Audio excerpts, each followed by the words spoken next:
Yeah, hi, hello everyone. So, welcome to this session on Databricks. So, we'll be starting from today. So, let me introduce myself. My name is Kiran Vasadi. I have around 14 years of experience and 9 years of experience into the training. And I worked on different domains, retail, finance, all these domains. So, I trained more than 100 plus batches across US and India. And currently, I'm working as cloud data engineer. I'm from US. Okay, that's about me. So then we'll start with the Databricks session. So in this session, so we'll be seeing what is this Azure Databricks and history of this Databricks. Why Azure Databricks? So what is the difference between other tools and the Databricks? So why Databricks is most demanded tool in present industry? So these all topics will be covering. So then we let's start it. So when we go a little history, okay, so Databricks is an American-based company. So this we can directly Google Databricks. You will get all the same information. So initially this is an based on from American company. Okay, originally it was founded in 2013. Okay, it's from the Apache's organization. So the first version as a Databricks they announced in 2017. That's the first version of Databricks. So this is just an history, and then we'll go in deep.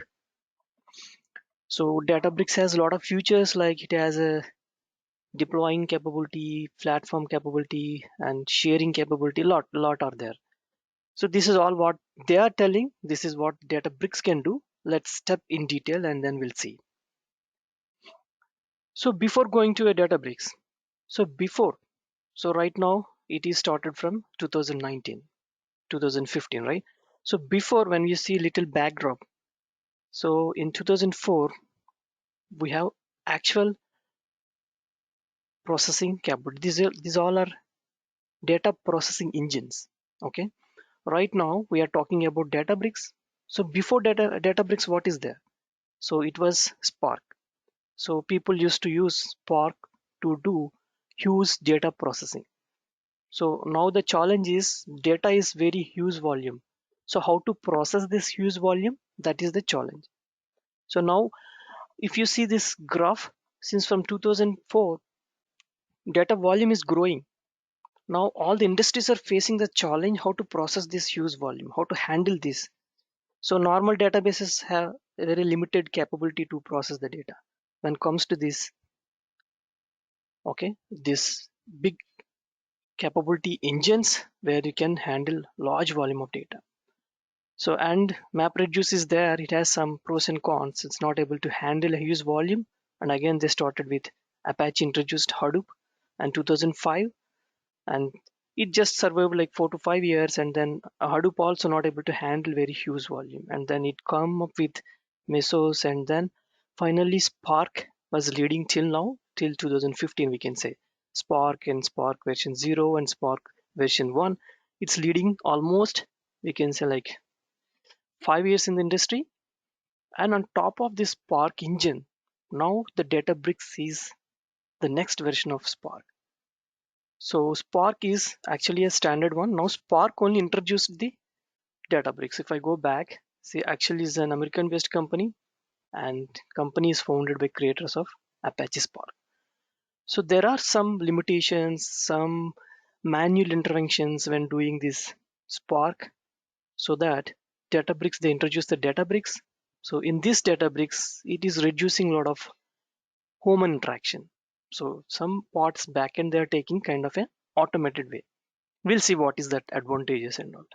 Now people all are moving towards to Databricks towards this engine. Now this is stable until 2019, and now going on people are using Databricks, and they also started new version, extra features called data lake. Also we'll be discussing that. This is a graph we can say, and the trend towards Databricks is the now leading the show. Okay, if I go, when you go to any Google, just go to Gartner, Gartner Databricks. So what is this Gartner? So Gartner is the organization, it is actually a person who decides which is the strong tool in the industry. So when Gartner says this tool is popular, then all the big companies will follow these tools. So Gartner is an organization, actually is a person, he has its own organization. He will decide all the tools what is going to be there ruling the industry. So when we say, just before that, let's go to the Gartner. Yeah, this is a Gartner company. So all the IT company is ruled by and decided by Gartner. If we certify this tool is strong, and then people will go with that. So similarly, when we go for Databricks, so what Gartner is saying, so Gartner is saying now this is the latest one. If I go there, Databricks is going to be the rule. Oops, yeah, is going to the lead the future generation. So now people all are going like this for every tool. They says like what is there here. See who is the leaders, who is the visionaries and players. See different tools are there. If you see under this leaders bracket, Databricks is coming. So all others are out if you see before that leaders. So now we have to focus on these tools. So which is going to be ruling. Okay. So this is certified by Gartner. So it's not our words. We are following with the industry listeners. Okay. So this is all about the history and so before what and after what. Let's go to the next level. So this is an end-to-end enterprise data flow. So we'll be talking a little bit about this and where this data bricks actually fits. Okay. Till now, if I go to this, the history, so we are saying like 10 to 15 till here, Spark is leading, right? Spark is using. Even till now, Spark, many of the organizations still Spark only using. They are slowly migrating to Databricks. Okay. So right now, this is an enterprise data flow in the real time, all the data, how it is flowing. So this is from source and this is from the right side is the target. If you see the source systems, we have a different of types of sources. Some are text files, some are CSV, some are XML, JSON. These all are different types of sources, and some sources are database sources, MySQL, Parquet. So we'll be doing a deep dive on these sources, but as per at present industry, there are different types of sources out there. So now our goal is to process a different type of structured, unstructured, semi-structured, all this data and convert this data into a meaningful information so that we can do some analytics. So that's called a big data and analytics. Okay. So based on this analytics, companies will decide, they will forecast their business. Okay. So if I give a data like this, they can't forecast. So we have to bring all this data into a uniform format, a meaningful format. Okay. So that's our goal. So during this end-to-end flow, companies will follow a different tools and different engines. So we see this is our some of the engines. So now if you see the current flow here, all our source data is coming and ETLs are extracting this data and placing into a storage. Some storage, we can say cloud storage, either this cloud will be a Google Cloud, Azure Cloud, or AWS. These are the popular three cloud storages available. Any of the cloud we can use. I'm simply saying as a cloud storage. So external tools simply extract, they can just copy this and moving into a storage, done. So now there is a large volume of files are coming. Now how to process is the challenge. So if I see previous step, so till now we are using Apache Spark and these all are solved, but due to some pros and cons, people are finally sticked with Spark. So right now, Spark is helping to read these all storage files and process into a meaningful, convert the data into a meaningful format and move into some databases. So little image I will show you. Yep. So this data is nothing but our raw data, different data with files, okay, and XMLs, CSVs, Excel files, and some are the databases. So our goal is we have to convert this data into a meaningful format. We have to arrange this data and then presenting nicely. So this final refined information is helped business to do their analytics, and business decisions, forecastings. So this is a high level. Keep this image as in mind. The data is our source data, which is coming with a different format, different colors. Okay. So and then this entire process, what is doing? Our processing engines, either Databricks or Spark. So it has to do. We have to clean the data, arrange that, and we have to make it in meaningful information so that we can derive and solve and answer all the business questions. So this is the our goal in the industry is doing. So if you see, this data is nothing but the source side. We are getting a different colors, and here Spark is helping to clean, arrange, sort, and it will bring into an meaningful information. Okay. So now the data is finally loaded into one databases. So that's called an enterprise data. So here we'll convert that and prepare a reports. Nothing but we'll prepare a different business answers. Okay, answers for this business problems. So once the data is meaningful, then we can answer. We'll get a solution with the information. Okay. So always when we are working on this data engineering industry, we have to think the data is coming with a different formats. We have to convert into meaningful. Okay, let's go there. Yeah, this is an end-to-end flow. Right now, source data is coming, and ETL tools or some just copy paste tools will move the data into a cloud. So once the data cloud is very huge place across the world, information is placing into one location. So now to handle the huge process, now Spark is playing the role. If I go to little back, yeah, yes, Spark is. So previously these tools used to do, but there are some pros and cons. Some tools are not able to capable to handle this huge volume. Some challenges are there. Right now, Spark is doing, but still there are some challenges with running a jobs like days and all. And then with the same data flow here, wherever the Spark is being used for the processing, now it is replaced with Databricks because of Databricks has more advanced features and more automated way where they are introduced with latest features. So previously manually we have to write a lot of code and we have to do server configuration, security configuration, all these things. In the latest version with the Databricks, they ignored all these securities. So now everything is kind of automated. So manual process is little bit reduced. So now Databricks, we can focus more on the data rather than focusing on the cluster configurations. These all been avoided. So that's automatically taken care by Databricks engine itself in the backend. So we'll discuss that practically. So this is the same flow. Nothing is different. Only different is previously Spark used to do, and now Databricks is doing that. Why? Because when we are working on Spark, we have to do a lot of coding. We have to focus on setting up a clusters, security issues, all this stuff. But in the Databricks, now Databricks is taking care of that. Okay.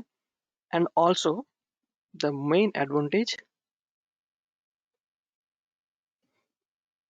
So let me take it.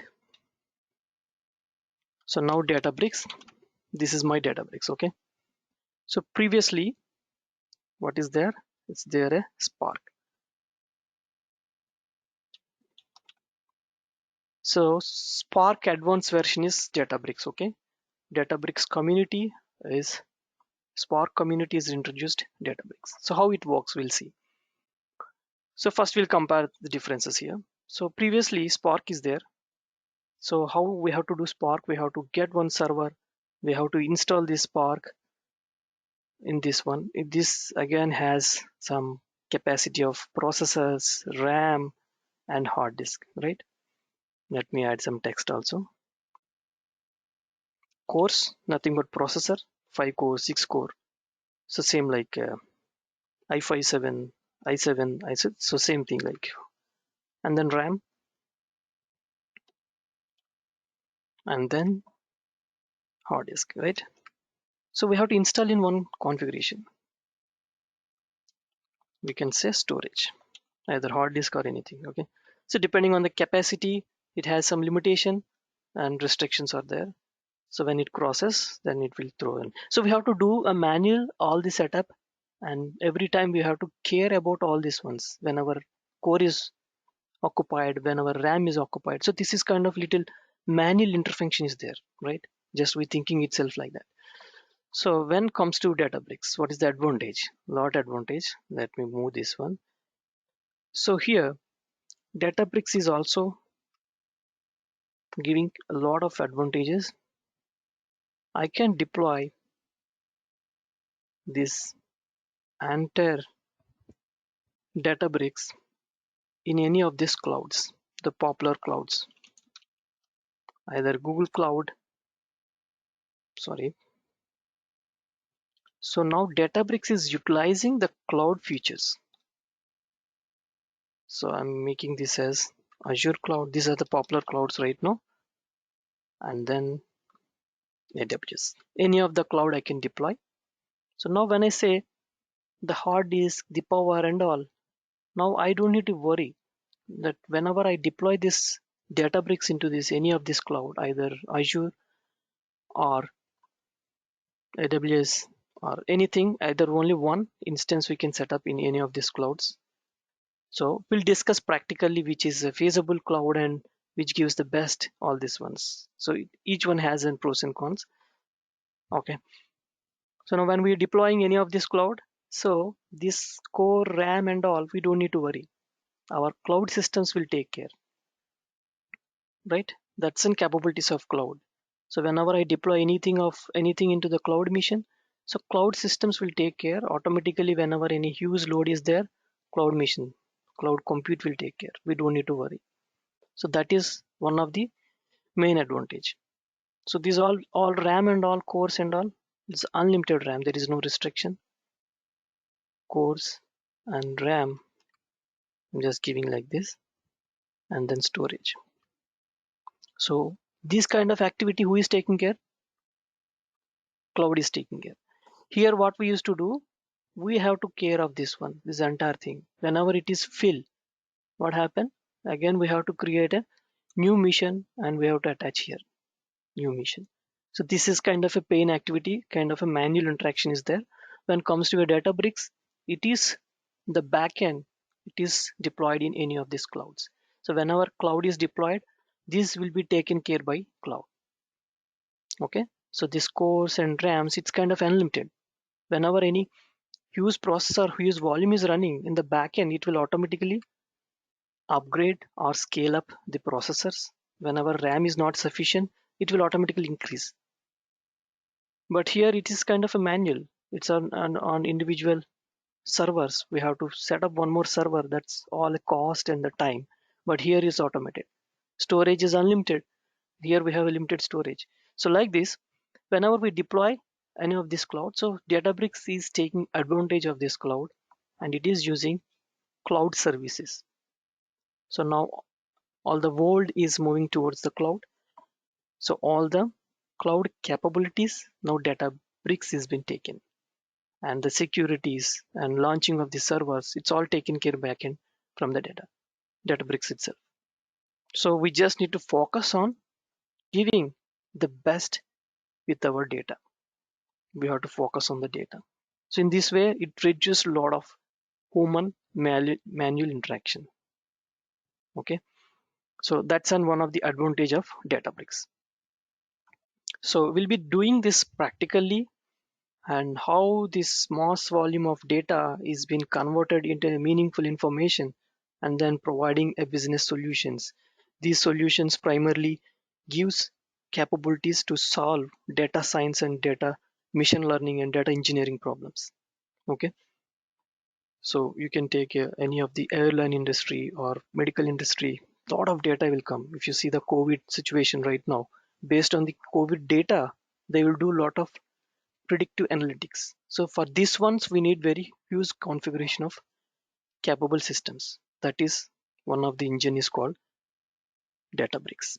So right now Spark is going. So Spark is again, we have some limitation here. A lot are there, we just discussed on high level. When we're doing it practically, we'll see more in detail. Okay, so now we are going to see the complete capabilities and doing a learning of this Databricks. Let's go there. Yeah,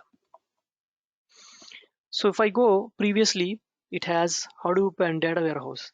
There are some pros and cons. When I come with Databricks, this Spark, it is all having. See, old system doesn't have this compute and storage capabilities, and some are not supporting for machine learning, and some are not purely optimized for SQL. Okay, some are like ACID properties are not there. ACID properties are nothing but insert, update, delete. So because this is a warehouse system, it's not a normal database system. It's very big data warehouse system. So deleting, inserting the history data is very complicated. But in the Spark, with the help of this one, we can achieve all the things. Okay. And then the latest version, Spark 3.0, they're calling as Databricks and the Delta Lake. Okay, we'll be covering these topics. So before going into this Databricks, so the base of this Databricks is Spark only. So we'll be writing the code in the Spark, and then the way it executes is with the Databricks. We'll be seeing that practically on each and each execution from source to end, the target. All the data flow, all the layers and different phases will be doing practically with each and each example with different sources. One from database, one from structure stores, one from semi-structured. So that in the real time, whenever we got into a job, we can able to handle any type of source data. So that's a mechanism available in Databricks. Okay.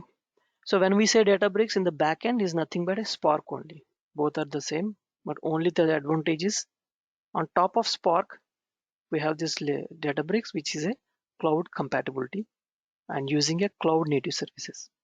I can deploy this Databricks into any of this cloud. We'll see practically when working hands on this Databricks. Okay, guys, let's go to next level. So little going with about this Spark. So now industry is most popular in the Spark.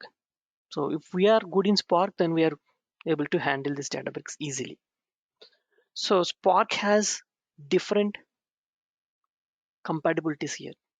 Different API libraries are there and many languages it can support.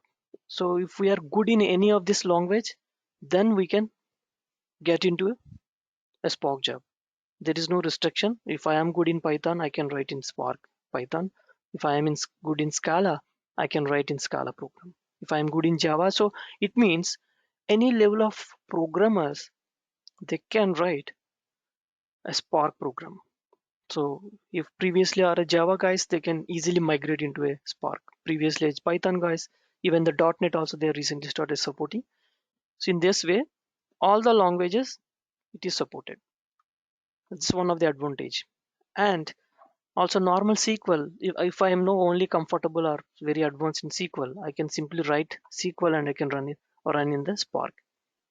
Okay. So that's the reason Spark is more popular in this way because it's compatible with all the languages. Even with the normal SQL also I can utilize and write my Spark. So for a new guys, it's little tricky first time, but if you start working like 1 week to 10 days, yeah, then you won't feel Spark is too complicated. It's very, very best and simple way. So by default, SQL is base rule, okay, prerequisition when working with Spark. So once you guys are comfortable in SQL, then we can easily start with it. So in this session, and right now in the industry, most of them are working with SQL as well as Python. These two are the basis. Okay. And some are Java guys, they may develop with Spark with Java. So options are there, but mostly what industry is following, so we have to follow. So they are following with SQL because many of the developers they are good in SQL, so they are going with the Spark SQL. That is called Spark SQL. Okay, the same way Python. So many are like Python. So Python having a lot of advantages. It has a lot of packages providing, so that we can use that package combination with Spark. So it will be very beautiful. So Spark and Python. So we will be covering these two languages in our session. We'll be learning a sparksql and Pyspark. It's called a Python with Spark. It's called as a Pyspark. Okay. So this two is mostly trended in the market. So we have to start learning this one.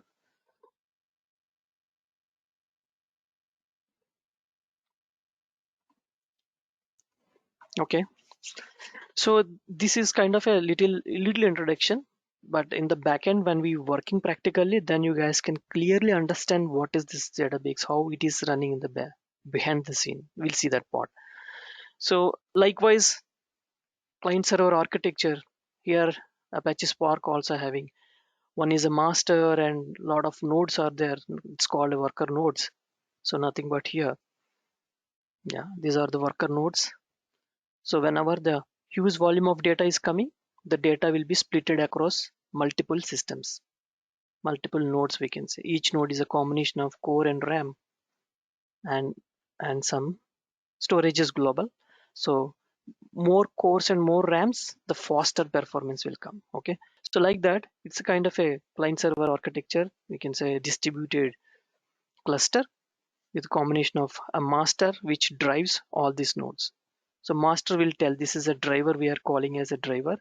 So the driver will tell what piece of code you have to execute and what worker is available, which worker is very busy, which worker is overloaded, okay, which worker has a limited RAM, which worker has limited cores. Like this is all maintained by by this driver. So practically when we are working in the real time, right, we don't need to focus on this one. This is automatically taken care by Databricks. So that's a beauty actually. Okay. But some knowledge we need. What is this worker and nodes? So we'll see when working on this practically, the journey. So you'll get to know all these things. But a high level we say it's a master, it's called as a driver and it has some worker nodes. So these nodes will increase, like first initial starts with 20, 50, 100 depending on the load of the data. More data, the nodes will keep increase automatically. This is all taken care by Databricks itself. Previously, the old system we have to do that complete handling, but now once we are relying on the cloud systems, so cloud will take care of that. So Databricks and cloud will talk and they both will take care of in the backend. So that's a good actually, right? So otherwise we have to take a lot of pain setting up a nodes when node is busy and which node is available. So this is also kind of a pain. So right now we don't need that stuff, but just for an high level. So we'll see the practically what is this driver and nodes when you are working with the job execution. Behind the scene, it will see which node my data is actually executing. So at a time, if I'm running at 10 jobs, so it will distribute into multiple nodes and it will run. So to make it parallel processing and more faster. Okay, cool here. So now let's start actual. So what is Databricks? So till now we are seeing little history, right? And then data flow, where we are using instead of Spark, we are using a Databricks. Correct. So now we are going to deep dive what is Databricks. Okay. So Databricks is providing it's an unified data analytics platform. We can say like one platform where I can do all the activities.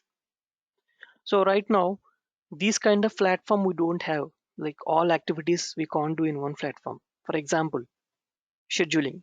If I want to schedule a job, so again, I will write one program somewhere and I will copy that and will schedule in some other place because schedulers are different. Okay.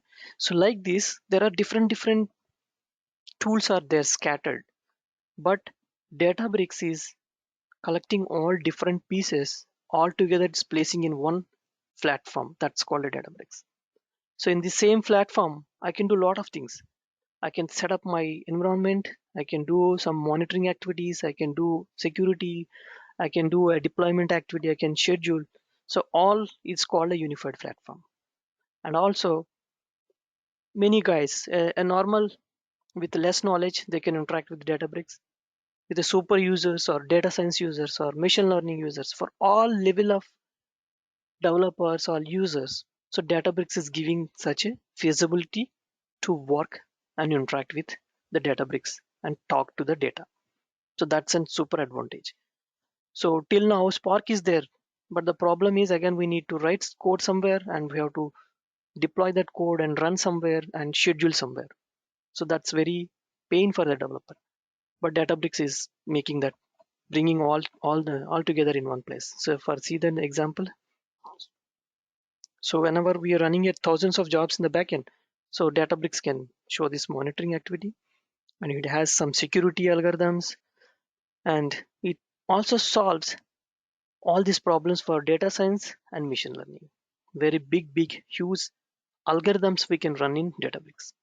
So that is proven, which is certified by this Gartner organization. Okay, we have to follow all the Gartner rules. So you guys can just do Gartner and Databricks. They'll give a lot of article why he's saying best and all. So that's all you can see in detail. So in our sessions, right, I'm not going to cover theoretical concepts. So as today is an introduction, so little introduction is required. But going forward sessions will be an live session practically. Okay. So that's how, so I will just provide some theoretical links. You guys can go with that. And so because we don't want to waste with theories, we'll focus only on this real-time scenarios, whatever we face and I face. Okay. Yeah. So this is one. So what is Databricks now? It's a unified data platform. So what is this unified? So all different tools or different usage services all together is available in one location. That's called a Databricks platform. Okay, same like you say a train platform or flight platform, something. Okay, so example services are monitoring, security, okay, and environment all together in one environment. So it also helps a lot of purpose to give solutions to data science and machine learning developers as well. Okay, let's go to the next. So now the same example. So what Databricks is used for, we discussed about this. When my data is coming with the different sources with different formats, some are CSV, Excel, JSON, XML. There are around hundreds of formats are there. We'll be learning most popular format as a source format. Some are databases as well. So Databricks, using this Databricks, okay, we can do this complete. We can process the data, we can store that, and we can clean all the bad data and fill the gaps. Okay, and then we can prepare a super model for business. So this is the final, and this meaningful data will be used for the business expansion, business solutions, we can say. Okay. So right now in the market, there are many tools are there, but only problem is when it comes to a very huge volume of data, they're not able to process that volume of data. Somewhere it is getting some bottleneck problem, somewhere they're getting some lot of issues are there. We'll see the challenges whatever we faced in the industry and how they are using with the help of Databricks. Okay. Yeah. So these all activities, once my data is refined, I can give a lot of solutions. See, beautiful solutions. So but first we have to place all the data in one arranged format so that I can give solutions to this. Okay. So that's what why the Databricks is used. So now you guys little comfortable. What is Azure Database? Why it's an unified data platform. Okay, let's go to the some other things. What are the use cases? So this is a not a small thing. Databricks is used for very big enterprise systems. For normally to save an Excel, we don't need a Databricks. So Databricks is for very enterprise level. So example like I have like thousands of branches across the world. Now I want to bring all the data in one place. So that place is called enterprise data lakehouse. We'll be discussing these terms in future in the next sessions. Okay. So it's a kind of very big perspective. Don't think normal MySQL or Oracle. Okay. To solving these kind of data engineering problems and machine learning problems, the data science problems, right? And also data governance and security for banking and all. So it has all this real-time streaming. Okay. So these are very big massive use cases, not with the small use cases. Small use cases we can solve with normal database systems. But here right now the problem is very huge data, how to handle the data, how to process the data. That comes Databricks in the picture. Okay. So we discussed the same thing. So it supports different programs, Java, Python, Spark, Scala, or and it is, yeah, any language I can comfortable I can start working on the Databricks.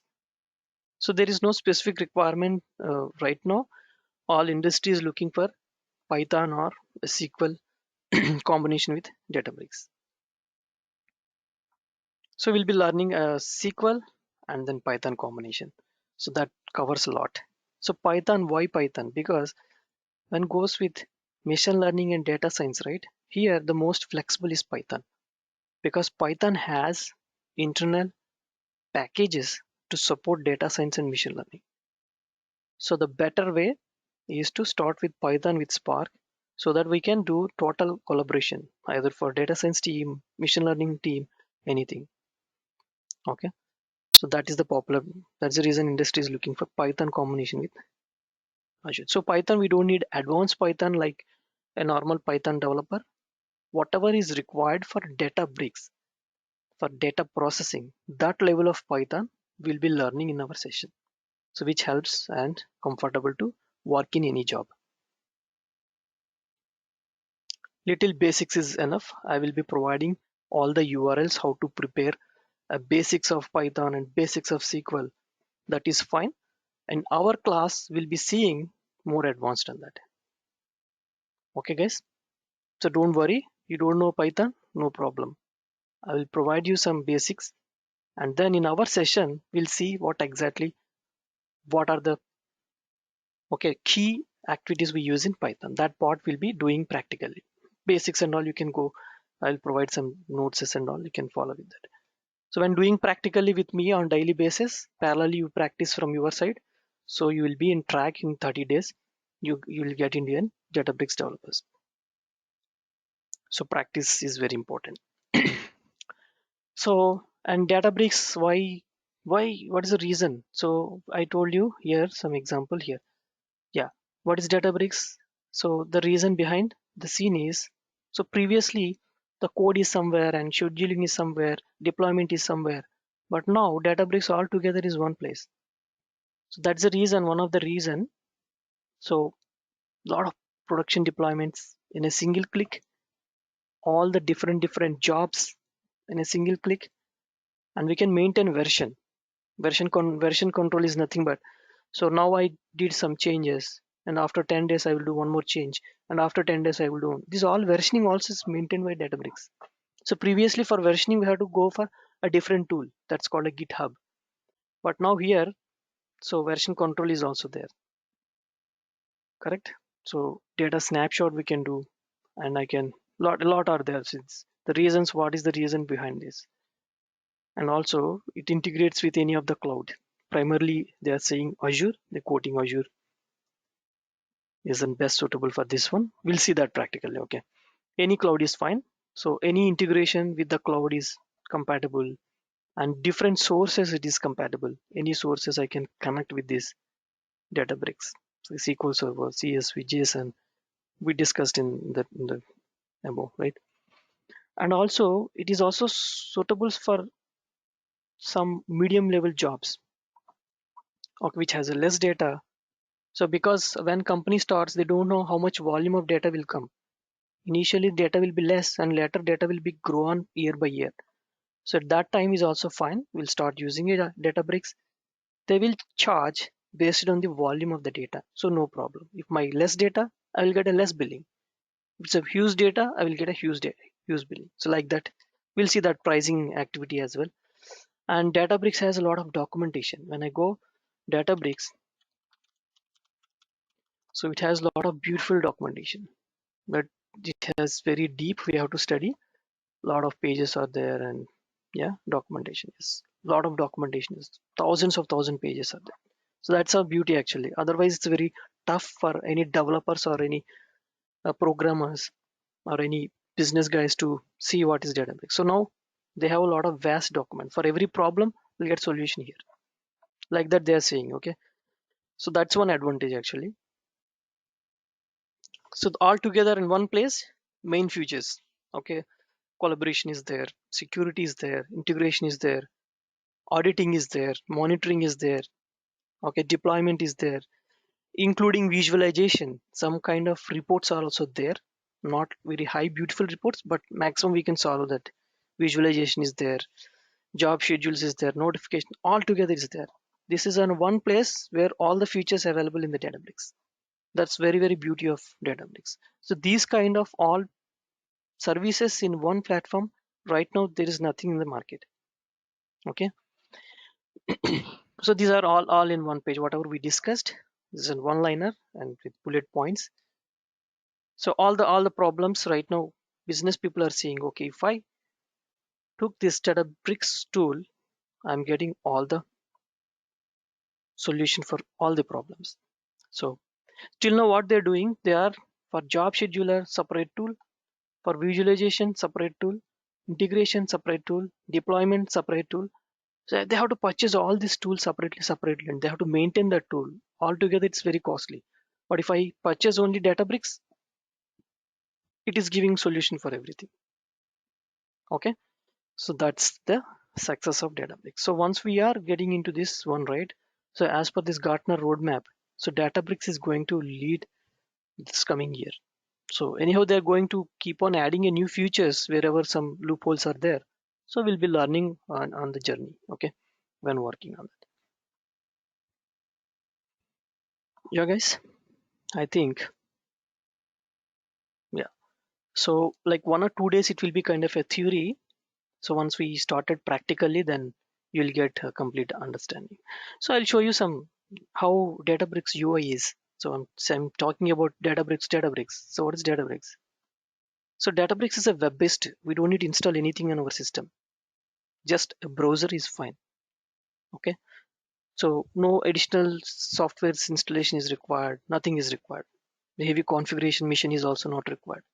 A normal configuration with a Chrome browser is fine. It's all web based, so it's deployed in a cloud. We have to connect to the cloud with the help of some URL. That's all. I'll be showing some UI. So this is in Databricks platform. So we'll see the each option in detail when we are working like next sessions. So if you see high level, this is how it looks. So we write our program into a lines. These are my lines. I will code here. So we'll code here. Sorry.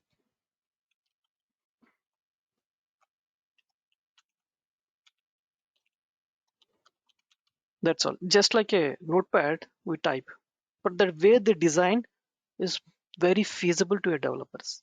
So pain is very less. So syntaxes also, when I do something here, I don't need to worry about the syntaxes. See, it is automatically coming the both square and open and close. So in that way, our development time will also reduce and error-free coding will be done. And lot are there. When you're working on this one, right, you'll feel very easy. And then we can even do directly use databases here. It's a sparksql, and we can do a Python. This is a Python. A lot are there. We can do all the programming here we discussed, right? So we can do this one and we can run it. This is a run. So any language I can write any language here and I can run. It will come instantly the output. I written this one and I written. So data is there. So like this, with the help of this Databricks, we can do all this. With a less code, it will give you the output. Okay, guys. So this is we'll see in the deep options are there. A lot of options are there. We'll see that part. So, but as a platform wise, this isn't data. We are reading some file and then converting that into a meaningful information, and then we'll write some SQL onto that. That's how the business problems is solved. Okay. So I think uh, I'm done for today class. If you guys have any questions, feel free to ask.